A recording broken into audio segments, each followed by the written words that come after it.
Dear friends, dear Sangha, good morning. Today is June 5th, 2021, and we are sitting again in our Zazenkai.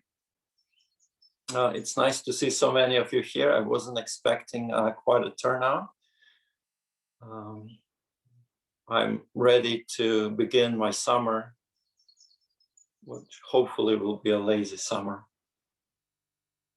So it's a beautiful day here. The lilacs are in bloom in the garden. And John is here with me. So this is maybe a sign of things slowly returning to normal. I know it has been a difficult time.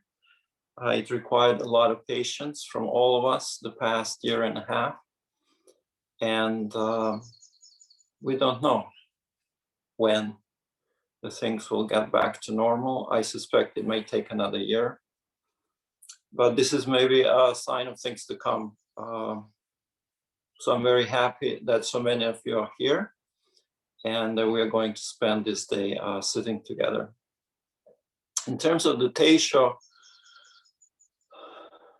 it's kind of a last minute thing a little bit. Usually it takes me about a week to some thoughts to crystallize in my mind about what I wanted to talk about. Normally I have to imagine the audience and think what would be helpful to say. But this time around, it's kind of a last minute thing. Maybe because I'm thinking and dreaming of a lazy summer. So I would like to give you a lazy Teisho. I don't think I'm going to be very successful at that. For the past 6 months, I tried to give you a sense of progression in the Dharma talks and the Teishos during the Zazenkais. And while I don't want to go and do a review, last time we talked about cultivation of wisdom. And it's difficult to know where to go from there. That's sort of the most important thing that we can be doing, is cultivating wisdom in our practice. And I was hoping that there will be a sense of progression from the first to the last. So the only other thing I can think of is, in a sense, going back to the beginning, or perhaps talk about this idea of the path. And the natural place to start is with Shakyamuni Buddha. In Zen, for example, you have this saying, what is the way? It's a kind of a stock question that we hear a lot in the Zen koans. So this idea of the path, it goes back to Shakyamuni Buddha, and in one of the sutras, it has been recorded that he has said, describing his practice after his enlightenment, he's recorded to have said, I couldn't really rest until I developed the path or came up with the path. And I felt this is a significant and interesting statement. We can conclude or infer a number of things from this. The one is that this is not something that he was taught. And it was not even necessarily something that he practiced himself, because he had to develop it. So I would say the path is something that he tried to present to his students to replicate his experience, or something he thought would be conducive to the practice of enlightenment.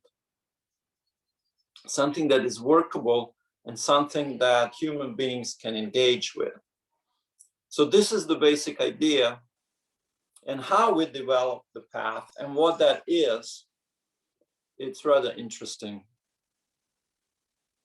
we might have to talk here a little bit about the function of a teacher and what is really the role of a teacher. It's a very complicated and complex subject, but I would, for the purpose of today's Teisho, I would just like to say that the path is something that arises in this interaction between teacher, Sangha, and the Dharma. So we have these three treasures of Sambo Zen, the Buddha, Dharma, and Sangha, kind of presented in formulation of the path. And the role of the teacher here, it's a little bit in the West, is misunderstood because we think that the teacher is somebody who provides information or gives us knowledge, and we want that knowledge. But I think this is mistaken. I think it is the interaction between the teacher, the Sangha, and the authentic Dharma that gives rise to the path. And the path is that which you are practicing. And then through that practice of the path, experience arises, a direct experience. You are engaged with the practice on a daily basis. And out of that experience, the truth of the path arises. And this is the point. So how we meditate, the practice of meditation, the practice of mindfulness, the practice of wisdom, all the things that I spoke about for the past 6 months, this is not something that we learn so much, as this is something that we apply. And out of application of that, a certain direct knowledge arises in our lives. And this is what we are after, really, the personal experience. So the role of the teacher and the Dharma and the Sangha is kind of together, we create the space and the time for the path to be available to us. And then at the same time, by engaging with it, we gain direct experience. And this is a kind of the idea of our practice. So now I would like to talk a little bit more about this in a different way by using some of the koans in the miscellaneous collection. I picked a couple of koans just to illustrate that in a different way, so that it can maybe become less conceptual, less philosophical, this idea of the path, but actually let's kind of sink into it and look at it directly. And this miscellaneous collection, many of you are familiar with. I'm not sure, I think perhaps it was Harada Roshi who put it together. Maybe I heard it said maybe his favorite koans, or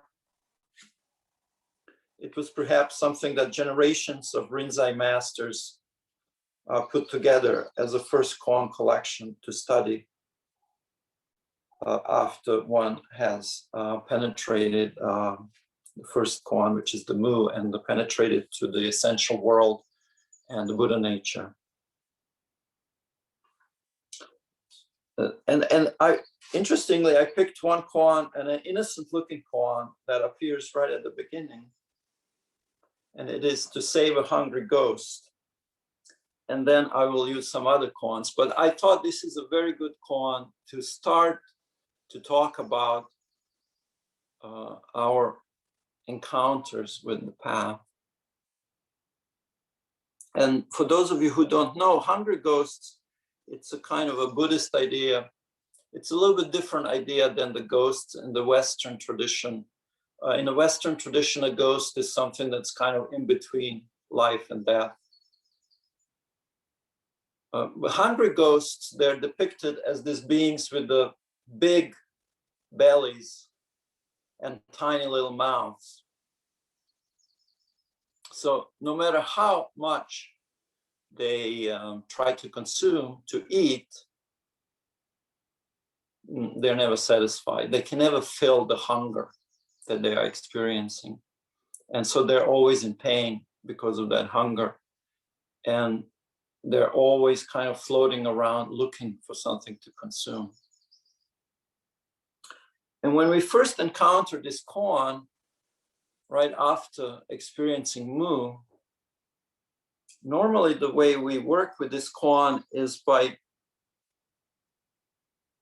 approaching it from the perspective of totality. And you save a hungry ghost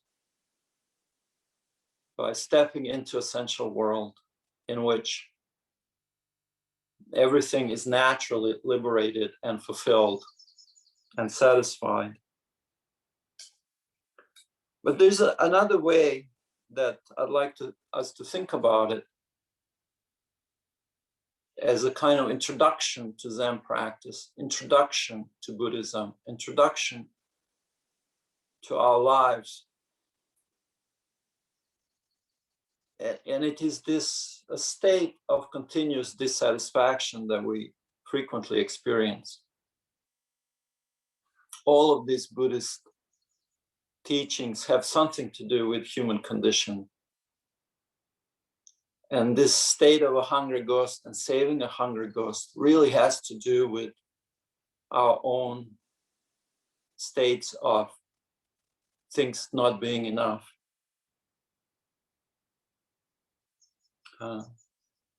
We never have enough material things. We never have enough happiness. We never have enough love. And when we encounter path, we never have enough instruction. There's never enough wisdom. There's not enough meditation. No matter how much we meditate, it's never good enough. No matter what we realize, it's never clear enough. There's not enough wisdom. There's not enough enlightenment. This is basically a description of a hungry ghost. And I don't want our Zen to be a hungry ghost Zen, the Zen of never enough. So this is maybe why I took up this koan to talk to you today, because I want to have a lazy summer. I want to have a summer of many things. I want to have a summer in which I'm not missing anything. And I want you to have the same kind of summer. So if we are experiencing the path, if we are engaging with the path, with the Zen teachings, with the same kind of fear and insecurity and dissatisfaction that is present in our lives, then it's really not going to be very satisfying. And it's not going to provide us with what we need. So the nature, this is one way to describe the nature of human suffering, is the nature of this continuous dissatisfaction. Even when we are happy, it's very fleeting. It's really a problem of discontentment, the problem of knowing how to be contented, how to be happy, how to be at peace. And a starting point is a good starting point, and that is realizing mu and realizing the totality of existence, because this is something that will heal a part of that wound of a hungry ghost that we all share. So now this is a kind of introduction to where we start. And now to end, there is the koan of 3 koans at the end of miscellaneous collections called Haryo's 3 Turning Words. And this is what I would like to use now to talk about what the path is. Or this is a Haryo's way of describing it, illustrating it for us. So, and I don't know, it's interesting that it comes at the end. of the collection, whether Harada Roshi put it there or somebody else put it there as a kind of capping stone to the miscellaneous collection. I don't know, perhaps somebody knows. But I find it meaningful and interesting because it's a beautiful presentation of the whole path. So Harya's three turning words. The first part is what is a Deva sect? And it says heaping up snow in a silver bowl. Now I gave a Teisho on this koan before a long time ago, maybe some 10, 12 years ago, maybe even. A call went out for the teachers to submit something to the Kyosho magazine, to Sambo Zen magazine. And I was the only foolish person to actually respond and send something in. And this was a Teisho on this koan. So for those of you who want to read it or go a little bit more in depth, you can find it in one of the old Kyosho magazines. For today, I just want to say it's helpful to think of this as what is it that's really the essence of Zen practice.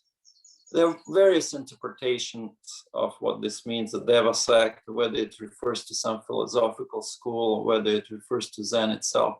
I don't think we are particularly interested about different various philosophical schools. So for me, it's more meaningful to ask, what is the essence of Zen practice? And then this idea of piling up snow in a silver bowl is basically an act of disappearing, an act of erasing the ego activity, the act of realizing non-separation. As the silver ball frosts over and disappears into the snow. This image, by the way, appears frequently in Zen literature. We cannot differentiate it anymore. It disappears. In the same way we disappear in this practice. We disappear in essential world. We disappear in Mu. And this is the first step that is necessary, because without it, it's not really possible for us to find a moment's peace. We're just so insecure. The ego is too insecure with its own survival. We cannot really rest at all. We can never find any ease of mind. It's always, every moment of every day is a fight for survival in a way. So we have to find a way to rest, and essential world is the place of rest. It's a place of total ease of mind. So this is a starting point. And this is description of our meditation practice. Our meditation practice is always an act of disappearing. The second part is what is the way? Clearly enlightened monk falls into a well. So Zen Master Harya was asked, what is the way? What is the path? And his answer was, a clearly enlightened monk falls into a well. This is interesting now, because this talks about the nature of the mind, the nature of attachment, the nature of our self-deceptions, and what is really the essence of the path.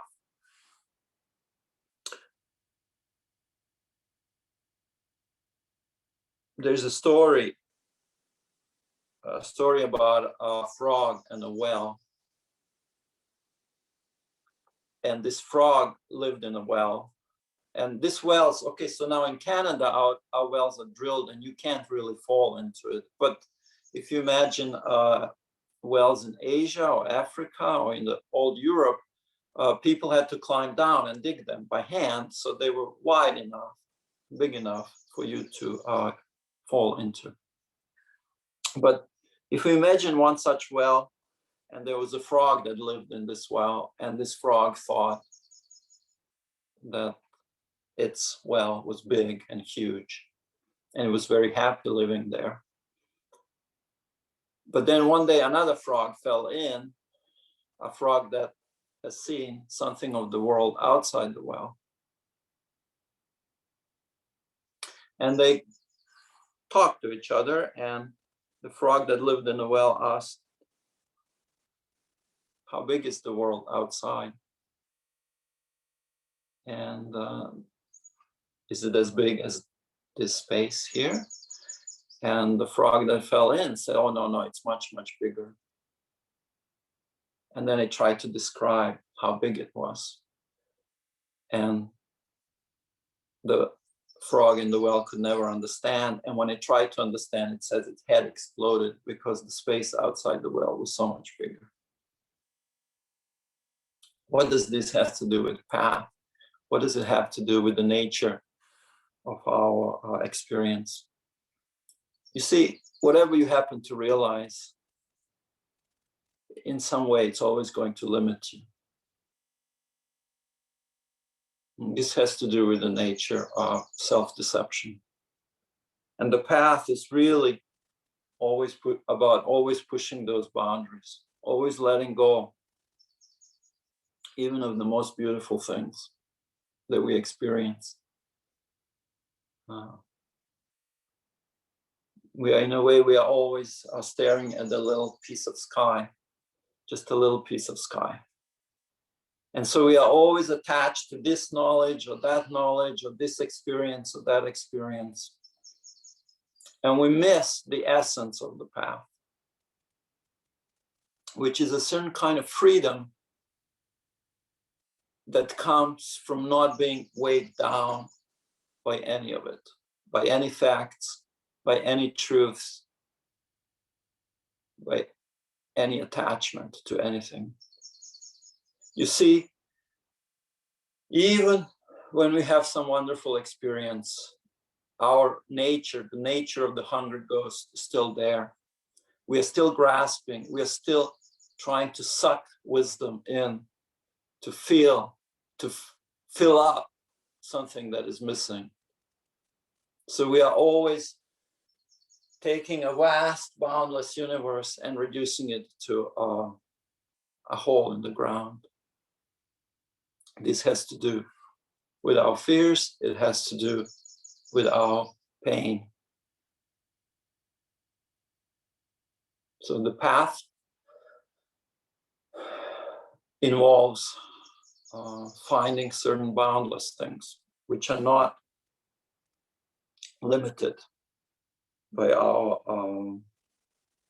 self-delusions.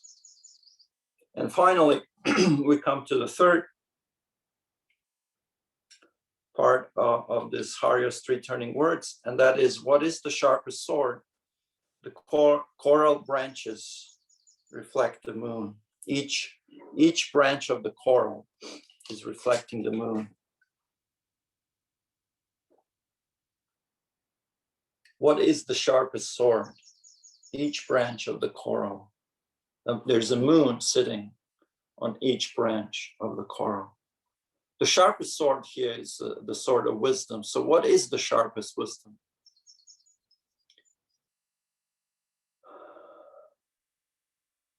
So here we are walking the path. And what is the thing that is the most meaningful to us? What is the thing that cuts through this open wound of a hungry ghost, finally, at the end? And this is here we have to step. We ourselves have to step into an enlightened universe. No matter how much you have let go of, finally, we have to step and live in a universe that is dripping with enlightenment, in a universe where there's too much enlightenment, there's too much wisdom, there's too much happiness, there's too much loving kindness, there's too much friendship, there's too much joy, There's too much life. We have to step into that kind of universe. This is the moon on each branch of the coral. It has to do with finally realizing how to appreciate things, finally realizing how to be happy, how to be at ease, how to be at peace. It is a certain kind of perfection. We cannot take our eyes off from a perfection that is all around us. The blue of the sky is the perfect blue. The green of the grass is the perfect green. And this has nothing to do with what we have realized or not realized. You can only sigh and kind of surrender to it. And this is finally how we heal and how we save the hungry ghost. Something that we encountered at the beginning of our practice. We are finally, we are not hungry for wisdom anymore. We are not hungry for enlightenment anymore. We are not hungry for practice anymore. And maybe we can allow ourselves one lazy summer. When we live in an enlightened universe, then a single day is enough. You don't need a lifetime. You don't need lifetimes. A single meditation is enough. A single moment is enough. A single blade of grass is enough.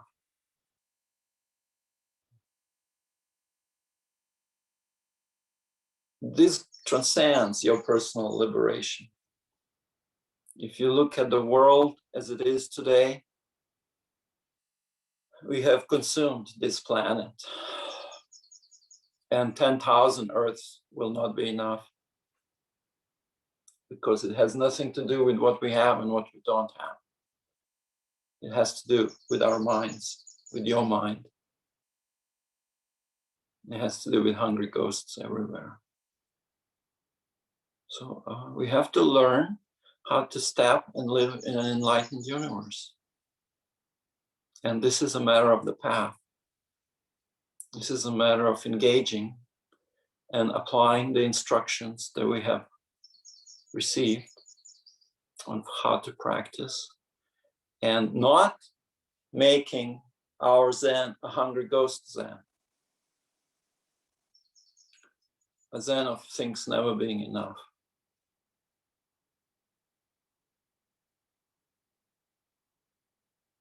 But learning how to appreciate things, learning how to love things, learning how to be happy, and offering what we can. So now I can only finish by saying I wish you a great, this will be my last Teisho for the next couple of months. And I wish you a great, great summer. I wish you go swim in a lake, go read a good book, go for bicycle rides, take walks, and meditate. Meditate with the peace and ease of mind, and don't struggle. Struggle, we have to learn how not to struggle. And step and live into this world, this enlightened world. Together. It's the only way to do this, is together. Okay, so let us recite the 4 great vows.